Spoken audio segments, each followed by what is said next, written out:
मध्य प्रदेश के कैबिनेट मंत्री प्रहलाद पटेल सोमवार को इंदौर पहुंचे। इस दौरान वे मीडिया कर्मियों से रूबरू हुए और उन्होंने केंद्र की मोदी सरकार द्वारा किए गए विकास कार्यों का बखान किया। इसके साथ ही बीजेपी के संकल्प पत्र का विमोचन भी किया। मंत्री पटेल ने कहा कि प्रधानमंत्री नरेंद्र मोदी ने देश में जो विकास कार्य किए हैं वे कांग्रेस बीते 55 सालों में भी नहीं कर सकी थी।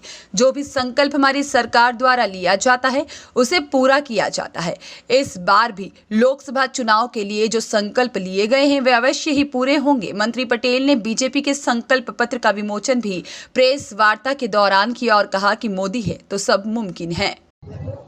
मैं अपनी तरफ से और अपनी पार्टी भारतीय जनता पार्टी की तरफ से इंदौर के सभी प्रिंट मीडिया, इलेक्ट्रॉनिक मीडिया और फोटो जर्नलिस्ट सभी का हृदय से स्वागत करता हूं, अभिनंदन करता हूं। नवरात्रि का पर्व है। आप सबको नवरात्रि की और आने वाले रामनवमी की हार्दिक बधाई। आज कल हमारा संकल्प पत्र आदरणीय प्रधानमंत्री जी की उपस्थिति में जारी हुआ है। मैं उसे एक ऐतिहासिक दस्तावेज मानता हूं। इस दस्तावेज में वर्तमान को गढ़ने की बुनियाद भी है और हमारे भविष्य का स्वर्णिम भविष्य का संकल्प भी है। एक बात जिसमें पूरी जिम्मेदारी के साथ मैं कहता हूं कि मोदी की गारंटी का मतलब पूरा होने की गारंटी है और ये भरोसा एक दिन में नहीं बनता। उसके लिए दूरदर्शिता और इतिहास चाहिए काम करने का। और मुझे गर्व है हमारे नेता पर, जिनकी बात पर भरोसा है। वो जो कहते हैं, वायदा करते हैं, वो पूर्ण होने का संकल्प आज हम सबके सामने है। जब मैं ये बात कहता हूं कि भरोसा के लिए एक इतिहास चाहिए और भविष्य का दूरदर्शी सोच चाहिए। पिछले 10 वर्ष मोदी सरकार का विकास का इतिहास है, वादे पूरे करने का इतिहास है और दूरदर्शिता की दृष्टि से आने वाले 25 वर्ष का विजन है कि देश की आजादी के जब 100 वर्ष होंगे तो हमारा भारत कैसा होगा। और इसलिए मैं मानता हूं कि मैं किसी की आलोचना आज के दिन करना नहीं चाहता, लेकिन मैं इतना जरूर कहूंगा कि 55 वर्ष कांग्रेस ने राज किया है इस देश पर, लेकिन रोजमर्रा की जरूरतों को कांग्रेस पूरा नहीं कर सकी। ये पिछले जो 10 वर्ष है उनका जो इतिहास है वो इसी बात का है कि हमने रोजमर्रा की जरूरतों को हर संभव पूरा करने की कोशिश की है।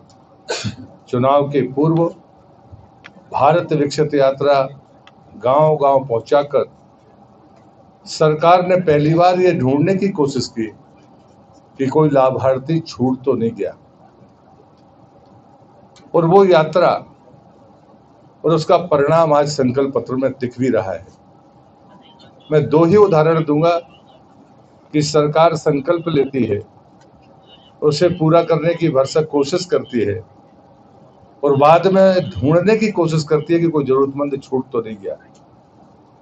और उसका उदाहरण 2 उदाहरण है। एक है हमारी जनमन योजना, जिसमें अनुसूचित जनजाति के अत्यंत पिछड़ी जातियां बैगा, सहरिया और भारिया अभी तक रिकॉर्ड में मध्य प्रदेश जैसे प्रदेश में कुल 18 जिले ही चिन्हित थे, लेकिन जैसे ही प्रधानमंत्री ने उनको विशेष योजना के तहत उनके निर्माण की, उनके सड़क निर्माण की, भवन निर्माण की गारंटी दी और एक एक परिवार को जब ढूंढने का अभियान चला तो वो संख्या मध्य प्रदेश में 23 जिले हो गए। हम जो करते हैं उसे पूर्णता तक पहुंचाने का काम करते हैं। सैचुरेशन हमारा संकल्प है। हम किसी जिम्मेदारी को लें, संकल्प को लें तो उसे हम पूरा करें। मैं 3 ही बिंदु बहुत है, लेकिन मैं 3 बिंदुओं पर आपका ध्यान आकृष्ट करना चाहता हूं। मैं मजदूरों के क्षेत्र में मैंने वर्षों काम किया है। सबसे पहले यूनिक आइडेंटिटी नंबर देकर उनके पीएफ की गारंटी देने वाले देश के पहले प्रधानमंत्री मोदी जी थे। अब उन्होंने कहा है कि सारे लोग ई पोर्टल पर हों, विशेषकर प्रवासी मजदूर और गिग वर्कर्स को भी ई पोर्टल पर आने की गारंटी मोदी ने दी है। दूसरी बात मैं कहूंगा, किसान के क्षेत्र में कृषि का क्षेत्र और पर्यावरण का संतुलन, ये भारतीय ऋषि प्रधान देश की कल्पना रही है, लेकिन कई बार हमने देखा है कि वो संतुलन बिगड़ता रहा है। इसलिए प्रधानमंत्री मोदी जी ने कहा है कि हम नैनो यूरिया और जैविक खेती की तरफ अग्रसर होंगे। मिलेट्स के अभियान को दुनिया में पहुंचाने वाले मोदी जी ने पर्यावरण की रक्षा की दृष्टि से ये काम बड़ी कुशलता के साथ किया है। आज पूरी दुनिया में मिलेट्स की मांग बढ़ती जा रही है। जब मैं सबके साथ और सबके विकास की बात करता हूँ, प्रधानमंत्री आवास ने एक बड़ी ऊंचाइयां देश में सफलता की छुई हैं, लेकिन उसके बावजूद भी जो अनुमान आया कि संकल्प पत्र में हमने 3 करोड़ और प्रधानमंत्री आवास बनाकर देने का वादा किया है, गारंटी दी है, क्योंकि जो लोग शेष रह गए वो किन्हीं भी कारणों से या कोई परिवार बढ़ता है तो उसको अवसर मिले। दूसरी बात जो मुझे लगती है कि विशेष तौर पर आयुष्मान कार्ड के मामले में कहीं ना कहीं ये दुविधा रहती थी कि किस वर्ग के लोगों को मिलेगा। अब 70 साल से ज्यादा की आयु के प्रत्येक आय वर्ग के व्यक्ति को ये सुविधा प्राप्त होगी। प्रधानमंत्री आवास में दिव्यांगों के लिए समस्या थी, कहीं विवाह नहीं किया तो शायद उपलब्ध नहीं होता था, ऐसी कुछ शर्तें थी। उन सभी को समाप्त करके दिव्यांगों को प्रधानमंत्री आवास देने की बात कही गई। सशक्तिकरण हमारा सिर्फ नारा नहीं है, उसे आत्मनिर्भर बनाना, उस मातृशक्ति पर भारत को गर्व होना चाहिए, ये हमारी भारतीय विरासत कहती है। और इस नाते अभी 1 करोड़ लखपति दीदी बनकर तैयार है, उनकी संख्या 3 करोड़ तक पहुंचाने की बात है। मैं इस अवसर पर जरूर कहूंगा कि जो नारी सशक्तिकरण का अभियान है वो तब तक नहीं रुकेगा जब तक हम अपनी प्राचीन व्यवस्थाओं में मातृशक्ति को सर्वोच्च स्थान नहीं दे देंगे। और इसलिए मैं इस अवसर पर आपसे बड़ी विनम्रता के साथ कहूंगा कि एक मोदी का नाम और काम, उस पर भरोसा एक गारंटी देश में बन गई है। दूसरी बात मैं ये बात कहता हूं कि जब कभी हम विकास की बात करते हैं, प्रगति की बात करते हैं, तो मोदी की प्रगति तो दिखती ही है, साथ में गति भी है। मोदी का विकास विरासत के साथ है और इसलिए ये जो संकल्प पत्र है, ऐसा कोई क्षेत्र नहीं जो छूट गया हो। हम पर्यावरण की चिंता करने वाले लोग हैं, दुनिया को हमने दिशा दी है, इसलिए सौर ऊर्जा के दृष्टि से उत्पादन में भारत अव्वल दर्जे पर है, पहले स्थान पर दुनिया में है। लेकिन प्रत्येक घर में सौर ऊर्जा का उपयोग हो ताकि बिजली के बिल 0 हो और वो प्रत्येक परिवार उस ऊर्जा से कमाने का काम करे। जब मैं विरासत की बात करता हूँ तो मैं भगवान बिरसा मुंडा के जो 150 वर्ष होंगे 2025 में, उसे देश भर में मनाया जाएगा।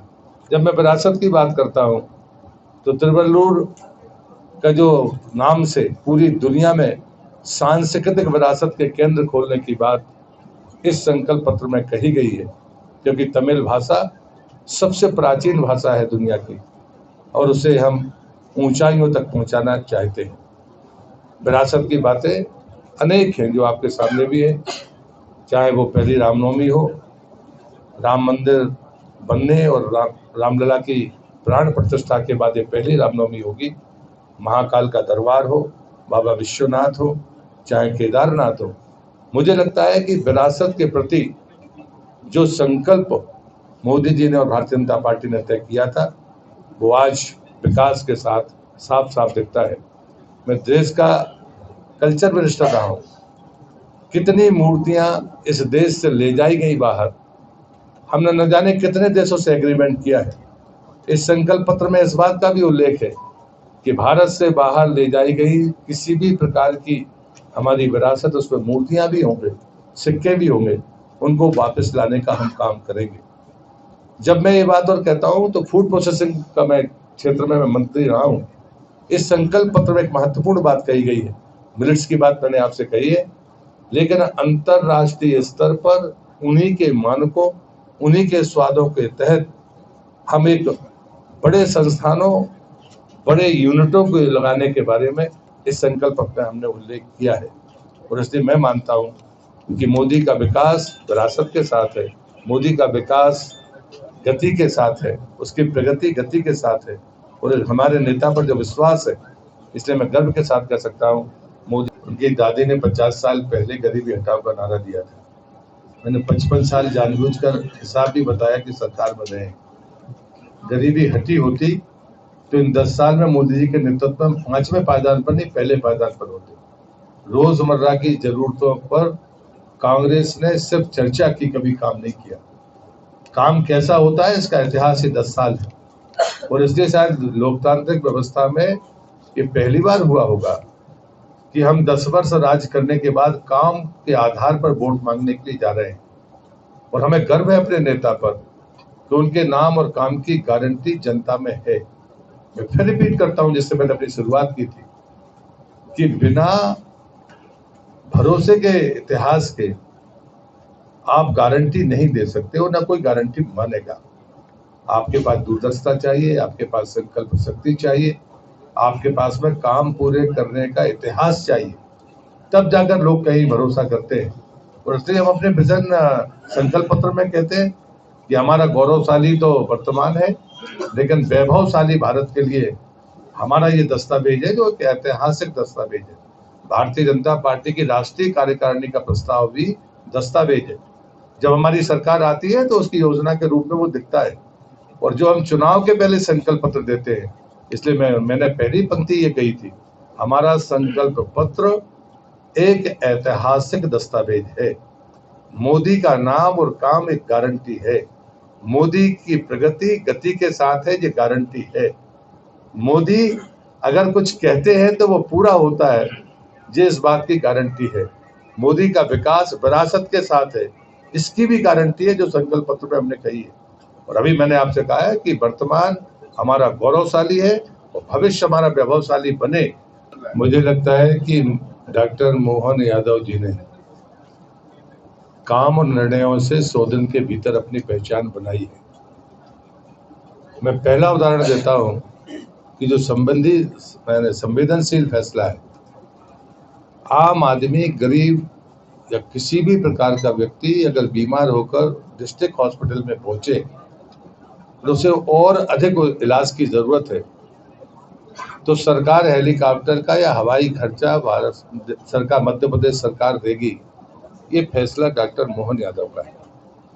दूसरा उनका फैसला, यदि कोई डिस्ट्रिक्ट हॉस्पिटल में कोई दूरस्थ कोई आदमी अगर उसका देहावसान होता है, तो सम्मानजनक तरीके से उस शव को पहुंचाने की गारंटी सरकार ने अपने ऊपर दी है।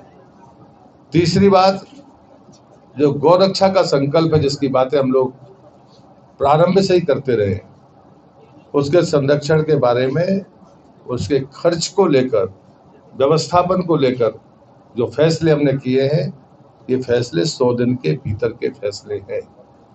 और मुझे लगता है कि लोकतंत्र में ऐसी चर्चाएं ना हो।